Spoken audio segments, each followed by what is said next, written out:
Hello, and welcome to Conversations with Reverend G. I am Reverend Grenetta Mason, aka Reverend G, and I'm here every Monday night from 8 p.m. to 9 p.m. on WEMS Radio, bringing you spiritual conversations. My guests, they come from all walks of life with different perspectives. And we talk about spirituality from a practical point of view. How does it support you in your everyday life? What practices come handy for you when you're going through a difficult time? I talk about the spiritual toolkit. What's in your spiritual toolkit? We come and we talk about current events. We talk about things that can support you in living your best life. And my motto is to live your best life with joy and grace and ease. So tonight, I have a very, very special guest. My guest tonight is Allison Bridges Williams. Allison is a stand up comedian, and Allison is a lot of things. So I hope you enjoy our conversations today with Allison. Hey, Allison. Hi, Prof G. How you doing? Yeah, how are you? I know you're a stand-up comedian. I know that you're so many things. Because I was gonna say, well, I know she works, right? Yes, I do. Yes, I do. Introduce yourself, Allison. I think you said it all. Allison She Bridges works, right? Matthews. She works. She most definitely works. And I'm trying my hand at stand up in New York City, which is just a very interesting thing at this age. And so we'll see what happens. We'll see what happens. And yeah, I'm trying to get ready for the next 15 years for retirement. I got like 15, 20 years, and I'm just trying not to eat cat food when that happens. So we'll see. We'll see. Mm-hmm. That's why I work, so that I can at least afford cat food. Right. What's interesting is when you're saying you're trying your hand at it, at what age, right? Because the same thing, I tried my hand and my hand is turned over because, right? I mean, I love it. It's good. Keep trying your hand at it, right? And Yeah. then we just have to find our space and what that looks like, right? Right. Yeah. Yeah. And you said at my age, and I know you're younger than I am, and what came up for me was the lifestyle, right? I go to sleep at 10 o'clock at night. What stand-up comedian am I gonna be? Right? That goes I did an open mic. I did 2 open mics at a Broadway comedy. So I think that's where a lot of people get their start. And okay. I just remember leaving the club at like 11:30, and I was like, I don't know if I'm built for this. It's 11:30 at night. I'm in Midtown. My husband's at home. Like, where are you? And I'm like, Right. I was leaving this club. It's a lonely ride home. I was tired, and I was just like, I don't know. And the stories that I hear about, people driving to faraway places to get an open mic, people sleeping on couches. I feel like this is a starving artist game, and I'm not starving Right. at all. Right. So I don't know if I want it as bad as some people. And I do. It's fun. It's a lot of fun. It wasn't my idea, but it's been a lot of fun. But I don't. Yeah, I don't know. I don't know. But I am kind of free. I have one child who's an adult now. He's gonna be 21 in December. Okay. He hasn't needed me for a very long time. So it's not like I don't have the time, but I do have a regular job, and I'm 46. I need sleep.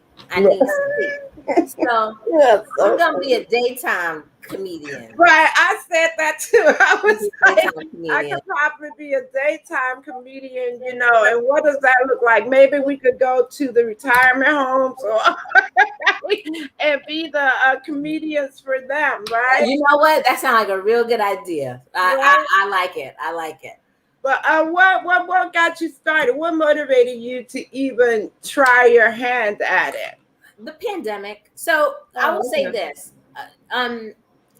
I like to say that I'm funny at work. It's at Mm. work and school. Like if I'm in a class where people are always like, "Oh, you're really funny," and I'm like, "Yeah, thanks," And so I've gotten Mhm. that most of my life. Like you're very Okay. funny. Mhm. But stand up is different, Mhm. because I'm not scripted. I Oh, don't okay. live a scripted life, so Mhm. um, it's different when you have to write down jokes. But what really got me started was the pandemic. The Mm. pandemic started. I was spending a lot more time at home, Mhm. and I love a class. I was Mm. bored. I did a couple of things during the pandemic. I started a short story book club. I took Mm. a ton of different classes, and Mhm. stand up at the pit was one of them. And Oh, it was okay. fun. It was fun. Mm. Hard work though. Hard work. Okay. So yeah, that's the same thing. I took a class at the Manhattan Comedy School just for fun, right? And then same thing, I did it, and I had the same issue was writing the jokes. If I had a joke writer, I believe I could execute jokes. I could really Right. execute them. Right. So, but I didn't find that I took the time to do the writing. Right. It was just Yes. so how much did I really want it if I didn't sit down to do the writing to write the jokes, right? Exactly. So Exactly. then weighing all of that, where does that sit in my life and my whole full plate? And I think it's the same thing with you, Yes. too. Yes. Um, and I say, hats off, pursue it to the extent that, you can make it work for you Right. because I had a good time doing it too. I learned. Well, I've been learning a lot that Okay. stand up is not the only place for a funny person. Oh, okay. So, one, it's not that I think I'm funny. Hmm. I think that's like a big part of it. So I do not think I'm funny. Like I'm never gonna walk into a room or very few rooms and say, I'm funny, I'm hilarious. I'm Yeah. never going to say that. It's other people. And so I do strongly believe that you should listen to other people, Mm. good, Hmm. bad, or ugly. Sometimes you can listen if someone says it enough. And so I said, I don't want to block my blessing per se. Mm. So Hmm. maybe this is something that I should be pursuing. And I've heard some people have said, you should write a one woman show. You should do this. You should do that. And just taking these classes and at the pit, just getting to know different kinds of people, you learn, well, it's not just stand up that you can do. There are a lot of just Mm. comedy writers, and people are Hmm. writing for TV shows, or people Hmm. are doing sketches. And Hmm. there are like a lot of other ways to pursue this comedy life. And Hmm. so we'll see. We'll Yeah, see. yeah. And that is good to know because we met in that solo Yes. class, Right. right? Mm-hmm. You and the solo, and that was really interesting too. It To was. really have to sit down and do that. And Yes. all of it though is about writing something though. If you're willing to sit down to do the writing, to do the work, Right.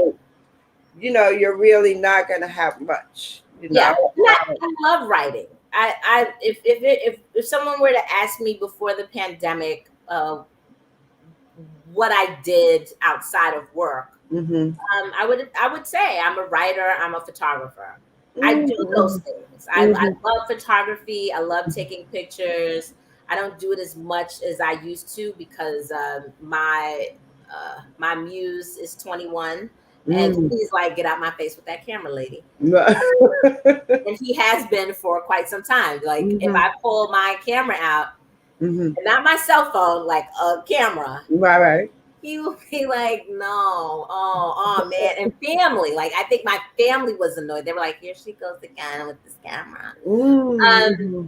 but people love a family photo. Like they will find Right. a photo and be like, "Oh, remember this photo?" I'll be like, "Yeah, I remember it. I took it." Well, And you were I thoroughly guess annoyed while I everybody was did. taking it. Is why I remember how annoyed you were that I took that Right. picture. But now here you are. So yeah, I would have said so. I love writing. I have no problem with writing. I think comedy is just, especially stand up. There's a formula to it. There are beats, and that's not how I talk in life. So when people think that I'm funny, it's not because I wrote it down. It's literally because it's very conversational. It's off the cuff, and there's a place for that, but not as a beginner, not as a novice. Seinfeld can get up and have a whole conversation, and people will think, "Oh my God, that was funny." Me, they'll just be like, "This lady's talking to me." And I want her to shut up. Right. So yeah, it's interesting. So what kind of work do you do, and how do you impact people in your everyday work life? Because I remember you said you wrote something like you are either pissing them off or having them piss their pants, right? And I was like, well, what That's how I impact people all day long. If you're not mad at me, you're laughing at something I've done, or you're astonished. You're like, I can't believe you did that. I'm a purchaser. I won't say where I work. But I buy things, or as I like to say in my class, I work for a sexual health program. Oh, okay. And now I'm going to be crass. And I would tell people, when people ask me, what did you do? I say, I buy things. I buy dicks. And people thought that was hilarious.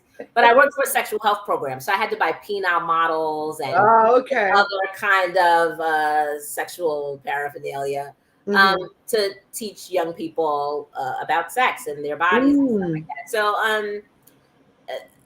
I still do purchasing. I still work in that field. I don't work for that program anymore, but that's what I've been doing for like probably 20 years, but just in different kinds of organizations. So are you teach sex education, or you just buying the tools that they use? I just buy the tools. The program that I worked for, the staff, a lot of them were educators per se. And the program is in schools in New York City. And so their goal is to make sure that young people have a comprehensive sex ed in New York City. And currently, if I'm saying this properly, I turn my phone off so no one can text me to correct me. But they are working with District 75 schools. So my son, who's 21, has autism.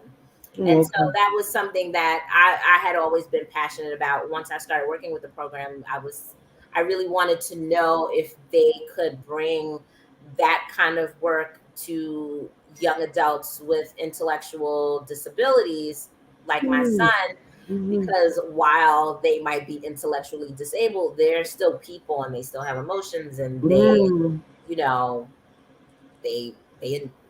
sexual creatures like everybody else. Right. So were you successful in getting a program? Yeah, they're in my son's school for sure. Okay. I think they're in several other schools. I think it's a hard place to again, I don't work for the program anymore, and while some of the staff are my friends, it's not really what we talk about. But I've been a PTA member even like this past year, and what I understand, or how I understand it, is administration really needs to believe that those students are sexual beings. They have a hard enough time seeing them as adults. So you see a lot of folks treat people with any sort of intellectual disability as children all the time. So you can be 30 and they're still talking to you like you're a child, or treating you like you're a child. And that might be necessary in a lot of cases, depending on the ability of the individual. But I always encourage families with individuals with intellectual disabilities to just allow them to thrive as best as they can.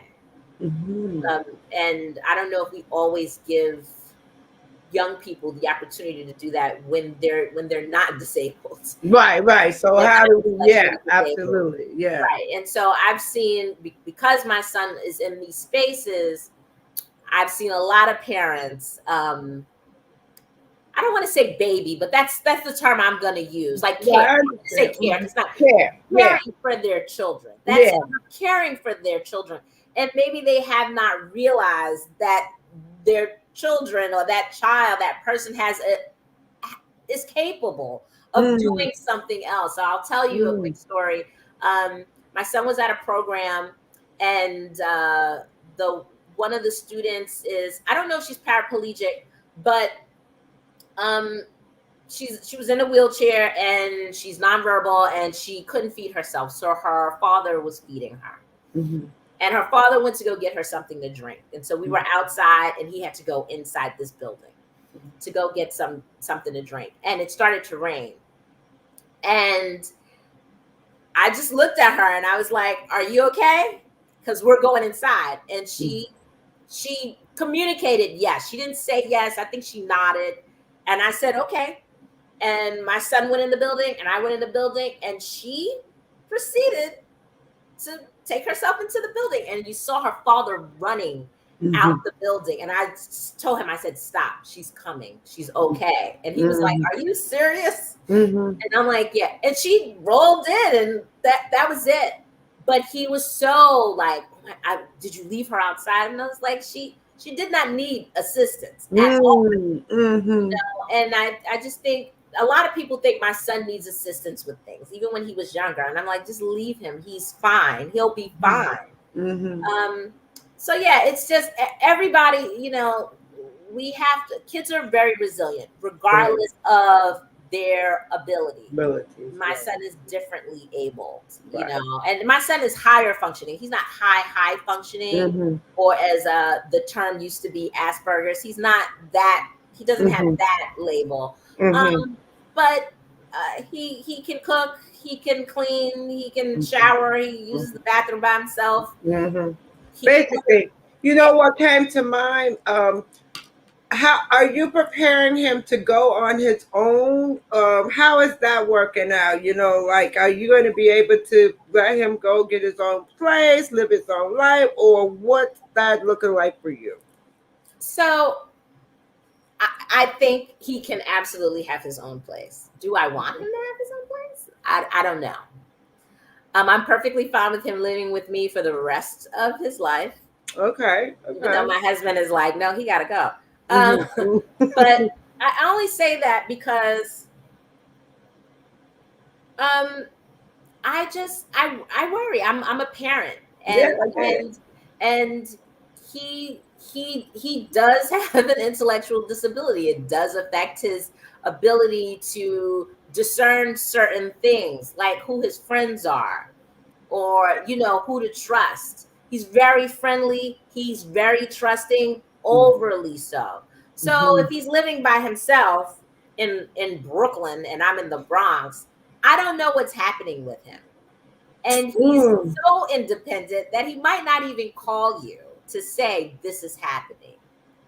I liken it to my father, who passed Mhm. away last year. But my father was living in Brooklyn, and I was like, "I don't know why you're in Brooklyn. I can't help you if something happens in Brooklyn. Like, you need to Mm. be closer to me." Well, And why do you have to move to Brooklyn? How come you can't move around the corner in the Bronx from you? he said he couldn't find us. No, now my son, if No, I'm he talking about your son. I know your father living in Brooklyn, but I'm thinking you moved your son all the way to Brooklyn no, already. no, no. But I'm just saying, if he lived far away, I would have a problem with that. But if he lived nearby, absolutely. No, it's cool. I was just curious about Yeah, how you felt, and I understand as a parent because wanting to be protective, right? yeah. Just curious about the process of a 21-year-old and how would you release him halfway, as you said, around the You corner can't start maybe. at 21. So this is what I would Hmm. tell anyone. Hmm. You don't, if you're starting at 21, you're already too late. Hmm. Hmm. I Hmm. started preparing him. So when my son got his diagnosis, I always tell people I cried for like 20 minutes, Hmm. and then I was like, okay, where's this getting us? Mm-hmm. It's a developmental disability, which means he develops intellectually slower than other folks. Okay, Mm-hmm. so then we got to start things early. Okay. And so I don't want to exaggerate, but I think when he was like 6 or 7, I was like, here's a key, open the door. Mm-hmm. Then we Mm-hmm. went through a process of him, you know, not coming home by himself. He's always on the bus, but like coming upstairs by himself. Mm-hmm. You know, so every Mm-hmm. people will meet their kids outside. I'm like, nah, he has to come in the building, so he has to let himself in the building. Mm-hmm. He has to let himself in the apartment. Then I think there was a process where I would not be here. I would be outside. So he would come home and I wasn't home. He got a phone. You know, it's like how to use the phone. It's a process. You just got to start a little bit earlier, and you have to create opportunities Mm-hmm. for Mm-hmm. him to experience life. And I think that's what you need to do with any young person. Mm-hmm. You know, Mm-hmm. I don't care if your kid is 4. Teach them Right. how to open the door. Teach them how to Mm-hmm. lock the door. Like, teach them these little things. And Mm-hmm. these kids, a 4-year-old knows how to call grandma on his cell phone now. Like, you know, like kids Right. are Right. a lot more advanced than Mm-hmm. when my son was growing up. Mm-hmm. But I just think whatever it is, think ahead. Say when he's 16, what am I going to want him to know how to do? What am I going to Mm-hmm. want to do? I'm going to want to go Mm-hmm. out with my friends to the movies. I'm going to want to Mm-hmm. go to the store. So I have to teach him how to be Mm-hmm. 16, but we got to Mm. start at 6. If Right. that I makes hear what you're sense, saying. you know. Mm-hmm. So how do you think, okay, so he's going to be 21. Where do you say he is now? You know, with the preparing you've done at 21, what responsibilities you say you feel that he comfortably handles? I don't think there is a thing he doesn't comfortably handle. He can Okay, that's prepare his own meals. okay. Um, the only thing I think right now, I'm like, oh, I need him to learn how to do laundry. Okay. But that might be our fault. I mostly send my laundry out, so this Okay, is so he why could send his laundry that out. I'm not doing it. Right. When I was doing it, I was teaching them, but then I was like, I don't want to do this no more. So Sending out laundry. I bet you he knows how to send some laundry out, though. I bet you he knows how to do that. He don't have a number, but I bet you he knows. There's a person that's supposed to come to the house and And get the get the clothes. laundry, right? Exactly. Do we call this person? How does this happen? Right.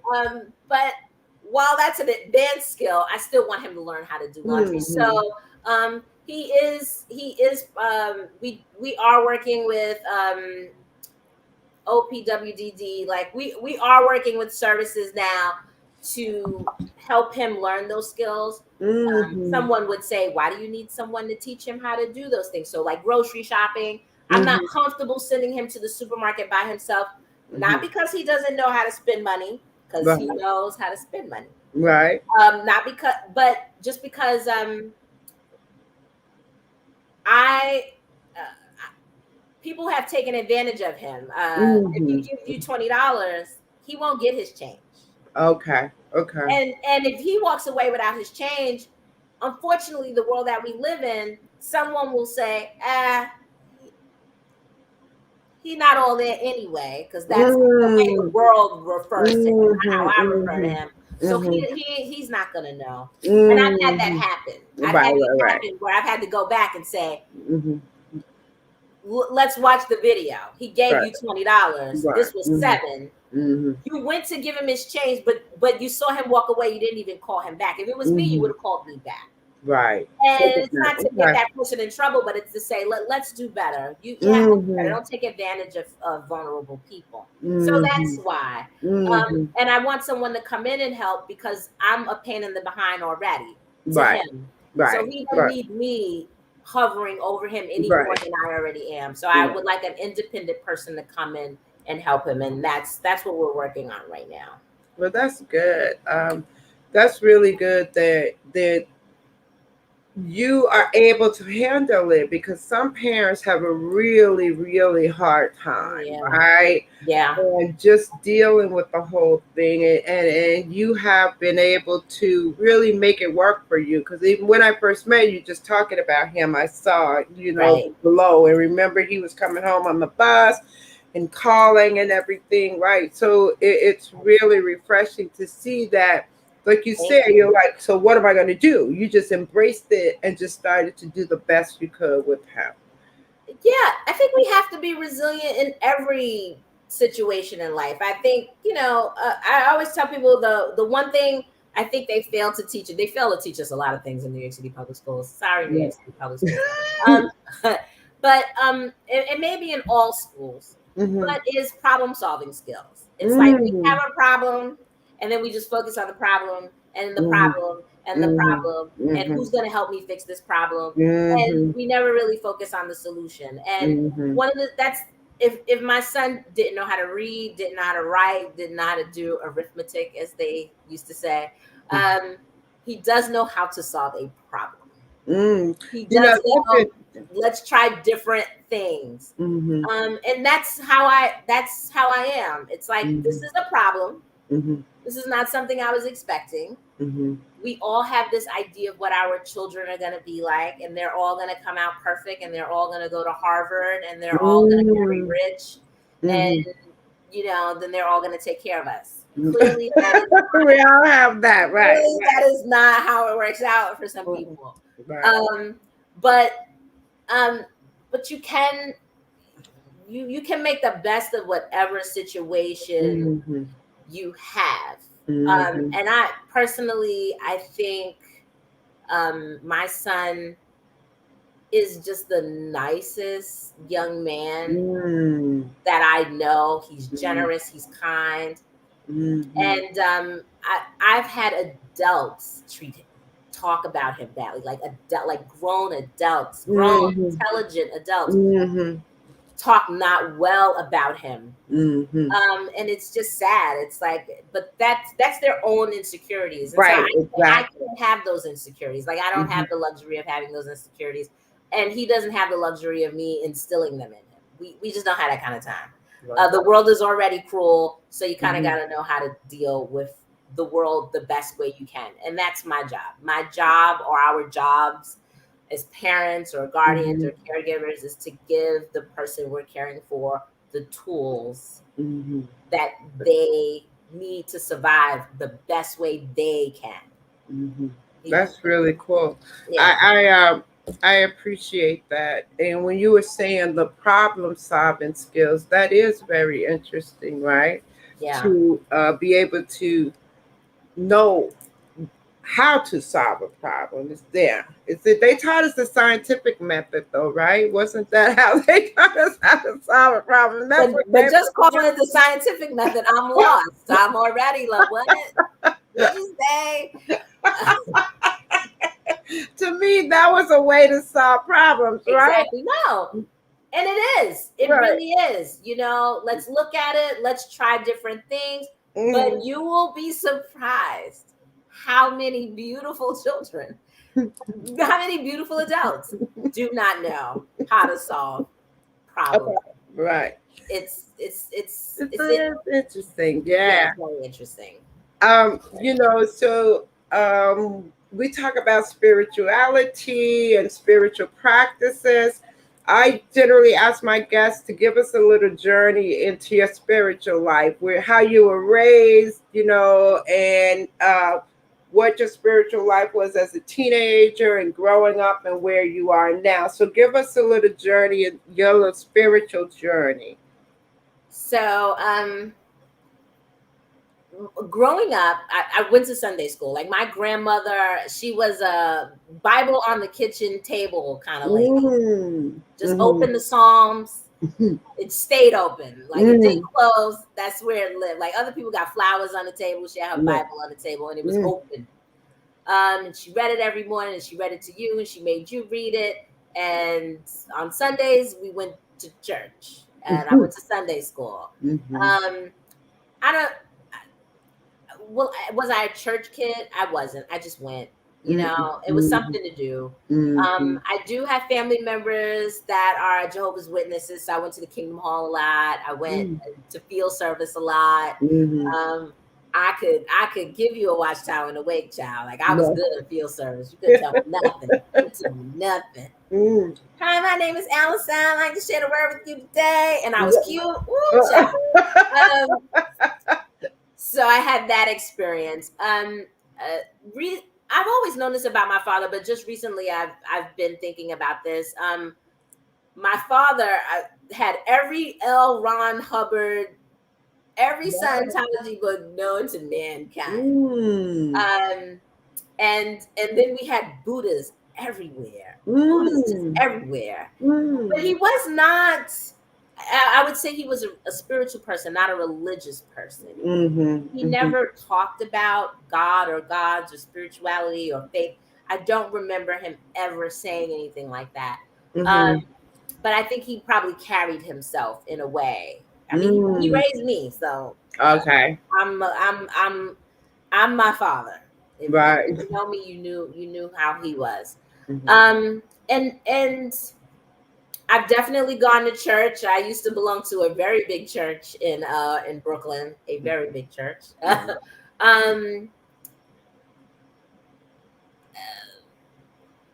belong to a church in the Bronx. So you know, I used to teach Sunday school. If you can, I taught Sunday school for a period of time. And now I'm not an atheist at all. I'm not agnostic. I believe in a higher power. I believe in the universe. I meditate. I probably meditate more than I pray. I believe a lot in energy and karma, and I don't have a word for. I'll just say that I'm spiritual. I'm not a religious person at all. I've seen what religions can do to young people.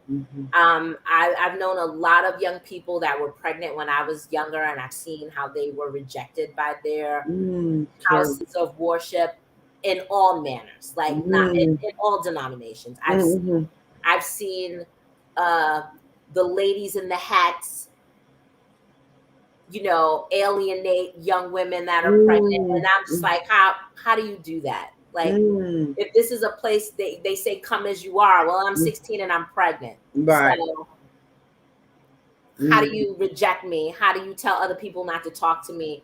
How do you disown me? How do you disown my family? I've seen things go left. So I don't have a lot of faith in religious institutions. I think they have a place in the world. But so I have nothing against it. If my friend invited me to church, I would absolutely go. I love praise and worship. I love gospel music. I love spiritual music.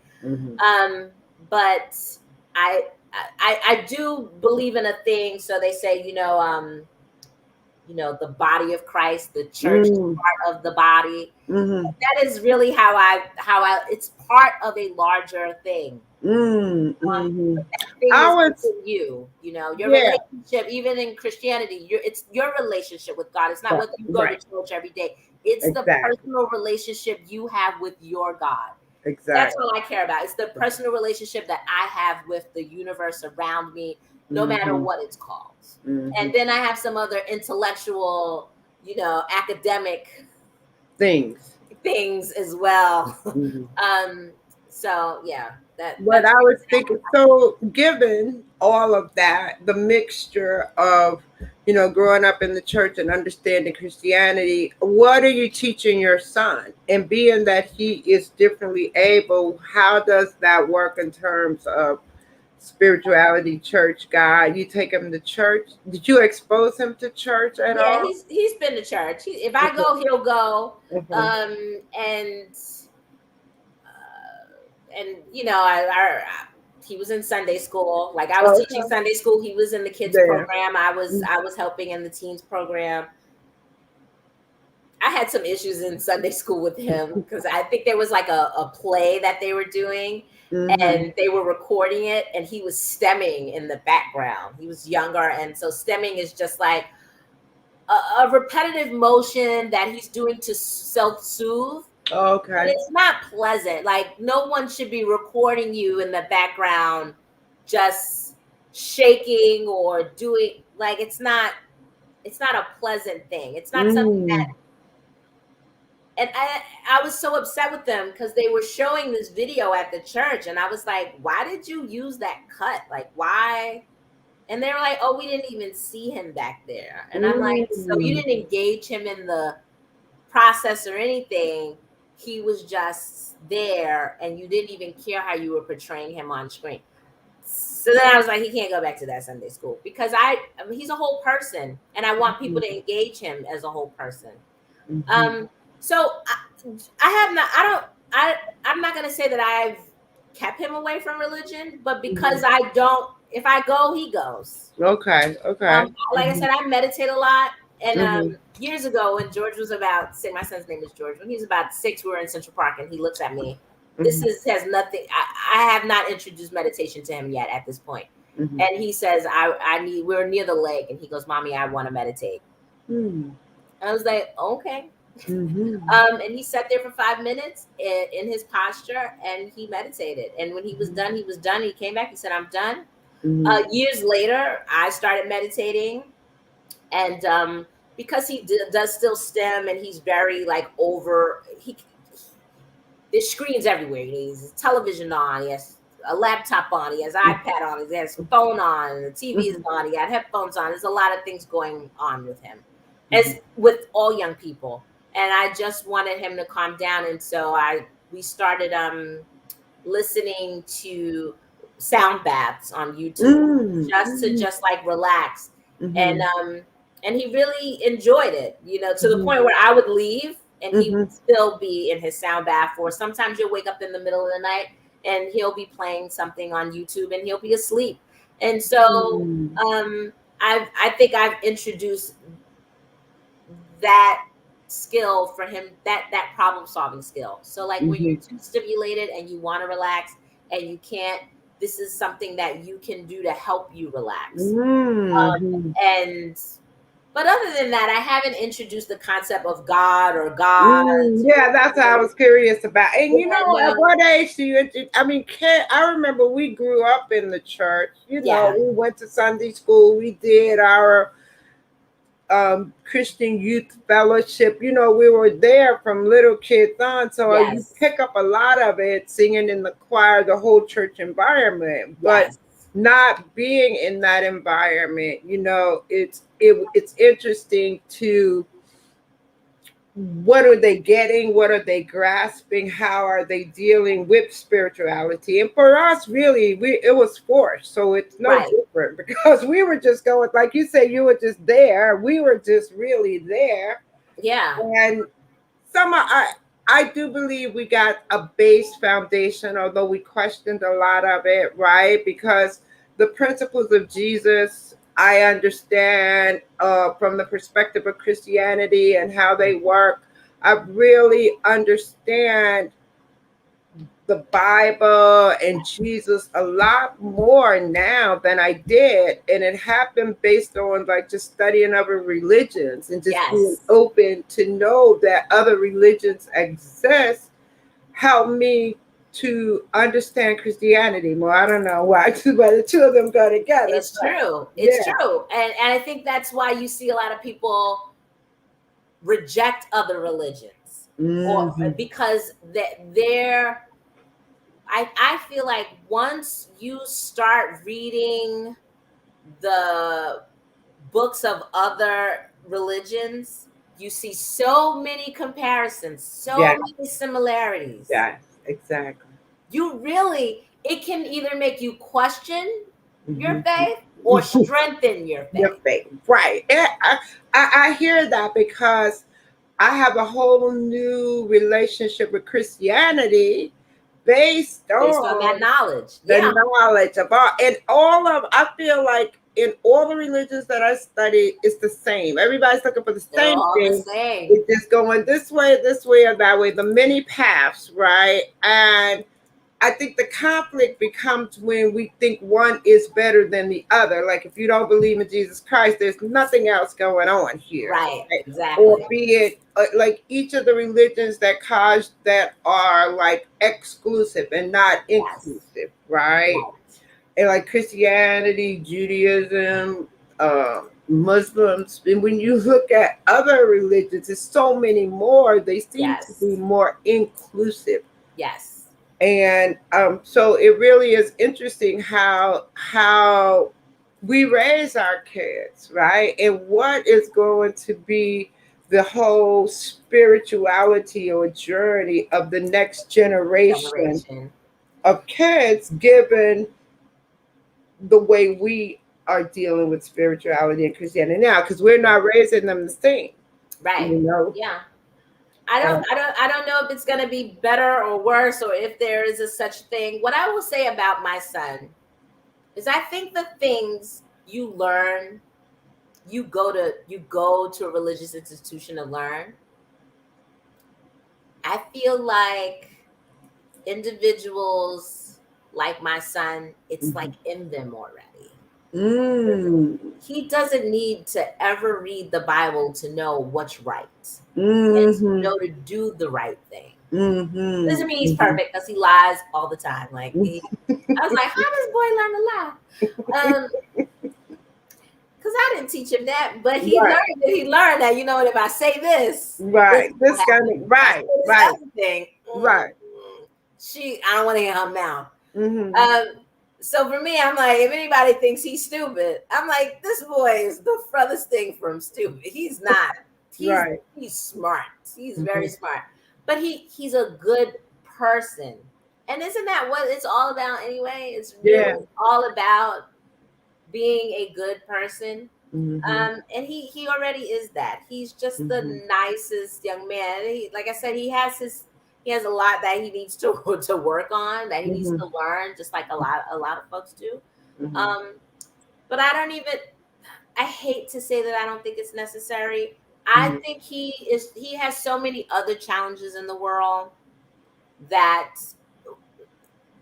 and this is a little bitter. I I I have been to church. I've been to churches that have not catered to my son, Mhm. have ignored like it's not even like, well, you know what, we have a young man here who has autism, let's accommodate him. Mhm. Most religious institutions that I've been a part of, that he has been in, have been like, oh well, keep him with you, Mhm. Keep him quiet keep too, him right? quiet, keep Mhm. him with you. Mhm. It was me that was kind of forcing him in, because I'm like, well, we in a Christian place, these people gonna take care of him. No, no, no, Mhm. no, no, no, Mhm. no, no, no, Mhm. no. And Right. so, the varnish has worn off on religion for me, but Mhm. I do believe in spirituality. Mhm. And I do believe in a higher power. I just do Mhm. believe in goodness. I Right. believe in Now, karma. I think all of those are the qualities that we all look for from everybody, Right. right? Yeah. Um, I also know you are getting a yoga certification. I am Where are you with that, and how did you get into yoga? so The I've always, pandemic, everything for you, right? It was like you had that time, right? And you every started right, I doing had time. it. It's not that I didn't. So one thing, I don't know. I've always wanted to be bendy. I've always like, this yoga thing looks amazing. But I realized, I've learned, I really don't want to do yoga. So when people think of yoga, they think of the asanas, the positions. Mm-hmm. I don't care about those things. Mm. I believe in I love breath work. Yeah, me too. Um, Mm-hmm. I love restorative yoga, Mm. which I call nap time. Nap time. I believe that those, and for a lot of people, um, yoga in the traditional sense, or in the common sense of the asanas, I think a lot of people do it so that they can be bendy and they can look great, and that's great. I'm never gonna be that bendy. Mhm. I don't have that body. Not that, but there, I think there's a young woman that she's full figure. Her name is Jasmine. She's on YouTube. She's bendy as all hell. Okay. And so it's not that it's not possible. I just don't know if I'm there yet. But before the pandemic, I was going to, I think it's Harlem Yoga Studio. A friend of mine invited me to a restorative yoga class. It I'm not gonna say it changed my life, but it changed my life. I was like, I need restorative yoga all the time. And then I really wanted to teach it.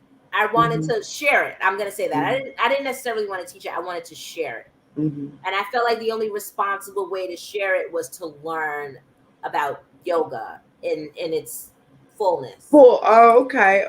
Now And that's how I wound it up. And again, the pandemic just gave me the time.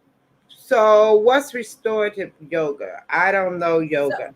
So they are relaxing positions. I'm not going to say that sometimes they're not challenging, but they are literally restorative. I call it nap time because it's really about supporting your body versus you're going to be in a savasana, which is a flat laying down with your arms. It's just laying there. Just going to sleep, right? No, just going to sleep. It's literally just the awareness of your body. It's self-care for me. It's what we all think of. What everyone thinks of as self-care. See, like if I tell you to go do, a bendy yoga, hot yoga, it might be relaxing for some people, but it's not going to be relaxing for everybody. Right. No one is going to be upset at a restorative yoga class. Okay. No one. We're all going to leave happy. We're all going to leave rested. We're all going to leave relaxed. And I feel like I'm going to speak for myself as a Black woman and you as a Black woman. Us resting, yeah, that's new for us. Right. This whole wellness thing is new for us. In the last 10 years, like, oh, well, we're going to take care of ourselves. We've been taking care of others for centuries. And so I just wanted to be a part of that because I did not know about it. And so when I discovered it, I was like, well, I know about everything. I didn't know about this. So they got these sisters out here that don't know about this. And when you go to these classes, only now do I see a lot of women in color. But before, it was mostly white women. And I say white women been knowing how to take care of themselves for ages. I need to follow these ladies. So somebody has said, I don't know if it was on my show, when we talk about self-care, what does that really mean? So many things. What does self-care really look like? And it's different for everybody what self-care looks like for you and me. Sometimes it's like mentally, physically, spiritually. There's so many aspects to taking care of yourself, right? So broad self-care. And a part of what I like about that too is what I say spiritually. A part of what I like to talk about is how spirituality can support you. What spiritual practices can support you throughout? And when you say you meditate maybe more than you pray, people think spiritual practices, they think of praying mostly, right? A lot of times, but no, there's so many different things. And as I've done this show and people come on and they talk about the practices that support them.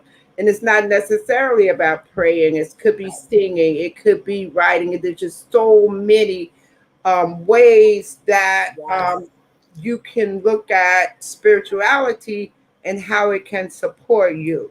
Right. When I generally ask my guests to talk about the 3 practices that they go to, because as you heard, I talk about a spiritual toolkit. Yes. And the spiritual toolkit is what you can go for in moments that you need support. So like for me today and yesterday, I was in like kind of like a little funky mood. And I didn't know, how you just don't know, the energy wasn't flowing. And it was just something, an energy. Yes. And today I listened to Abraham Hicks, The Law of Attraction. Today I decided to listen to Abraham and my world just opened up. And I was like, oh, okay, so I was missing that beat, Yes. or missing that encouragement, or that Yes. energy, or something from just listening to two little YouTube videos Right. changed everything, the whole energy. So that's one of the practices for me. I love the law of attraction, and I can listen to a 20-minute Abraham YouTube video and totally shift my whole energy field. Yes. Yes. What are your go-to practices? So I think environment is really important to me. And I know my Mm. husband's in another room, like rolling his eyes. Um, it is. So Environment. Yeah. I'm in my kitchen right now. Mm-hmm. The I'm in my kitchen right now, and I literally haven't left my kitchen in maybe a week. I just got this banquette, and before I would spend a lot of time in the living room on the couch watching television. I Mm-hmm. used to be in the kitchen on the banquette. My plants are in the kitchen. Mm-hmm. I burn my incense or some Mm-hmm. sandalwood. Mm-hmm. I'm listening to some beautiful chorus, and I'm just in my space. Mm-hmm. And so, being outside is necessary. Being in the sun is necessary for me. Mm-hmm. So it's been dreary the last couple of days, but even see, I will find I take pleasure in that. Mm-hmm. The last 2 days were great for me. Yeah. Raining. Mm-hmm. I just sat here in the kitchen, opened the window, listened to the rain, Mm-hmm. listened to a book, burned some incense. I listened to a couple of meditations. So it's kind of like listening to Abraham. So I will listen to talks. Mm-hmm. Um, I'll read a book, but Mm-hmm. uh, being still outside of meditation, it's not just meditate, just being still and being aware of the world around me Mm-hmm. is is part of what I guess I would call my spiritual toolkit. Like Mm-hmm. sometimes the energy is just off for whatever reason, and I need to turn the world on, but like Mm-hmm. not me on. So like the TV has to go off, the music has to go off. Mm-hmm. I need some cool air. I need to just quiet down and just listen. And some people will say that that's meditation, but I feel like meditation is a little different for me. It sounds like mindfulness, right? That absolutely, Yeah, it sounds absolutely, like mindfulness, absolutely because it's like meditation, but you are very much aware of aware. what you're doing in the moment. Yes, And if you're in nature, you're very mindful of everything around you, yes, which can be in a meditative state, yes. can really have you in that moment. Really, it really changes your energy. Yes. Breath work is another thing. Oh, I yeah. really feel that we take, especially with this pandemic and the way it's affecting people, your lungs. Mm, I think what we're gonna learn, what people have learned, is how much we take our breath for granted. Anything that's given to us, anything that we don't have to work for until we have to mm, work for it. A lot of people mm, had to work for their breath mm, in the last year. yeah. And I really think that that's something that that's a self-care tool that people are missing. Mhm, Just being mhm. intentional about your Absolutely. breath. And Mm, so I have a little thing that I do. I would love to like start it and okay. make it a thing. It's called like 100 breaths. It's kind Mhm, of a meditation, but mhm, it's literally just counting your breath and taking, and sometimes you don't have time for 100, so if it's 5, if it's 10, if it's 20, but I just really think that that changes everything. And mhm. yeah, I mess around with a couple of crystals every now and then. I Mhm. don't know why. What Pretty. you what you do with them? They're pretty. You like the pretty colors? They're pretty. They're pretty. And I really do think that they change my energy. I don't own a lot because I said this could get, because as a child, I Mhm. loved crystals. Like when in my father's salon, the Mhm. women would always. There was a woman. She always had crystals, like these Mm. big gourds with the. Oh, they were gorgeous, Mhm. but they were expensive, and they still Mhm. are, I guess. Mhm. Which is why I probably never owned any. My father was like, "Little girl, you are not getting that You're expensive. not getting crystals, You're right? not getting no crystals up in here. We name you crystal, but we're not giving you no crystals." Um, but my name is Allison, so clearly Allison. that didn't ring a I bell was like, either. Allison, Kirsten, I don't be on you, Allison, right? Yeah, no, it's just and I'm named after my father, so he was like, "Yeah," and I'm not. That's it. Right? So yeah, just Yeah. the being in a space that's welcoming. So right Mhm. now, I mean, my whole apartment is welcoming. I Mhm. believe, but right now my kitchen is my Yes, my sir. my my my my zen space. Mhm. I've never had a green thumb, but like I said, my father and my brother died last year.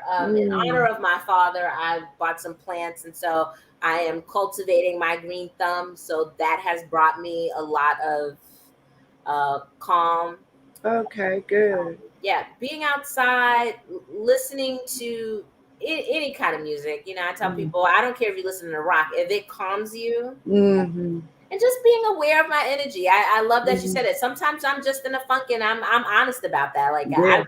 my husband will, I'll wake up and just be like, I don't know, I'm depressed today, and he'll be like, why? I'm like, I Okay. don't know, I don't Right, know, right, right. and I'm not trying to explain it. Just leave me Mhm. alone. I'll Mhm. figure it out, or I Mhm. won't. It'll Mhm. pass. Mhm. But I just think being aware and Yeah. going for a walk. Before this, I went for Mhm. a walk. Like I said, it was nice outside. I hadn't been outside in a couple. I've been on my terrace, but I hadn't been out in the world. Out. Mhm. And I was like, let's just go for a walk. Mhm. And then we went for a walk, and it was so peaceful. And then we came in here and had a big argument So, right so before right, the we had energy, a big right? argument, and I'm Right, just like, you're messing up my right. energy. The And I, shift, right? The shift. So we are, the hour is up. oh my Excuse gosh, me. that was Yep. quick. And I was nervous. I know, right?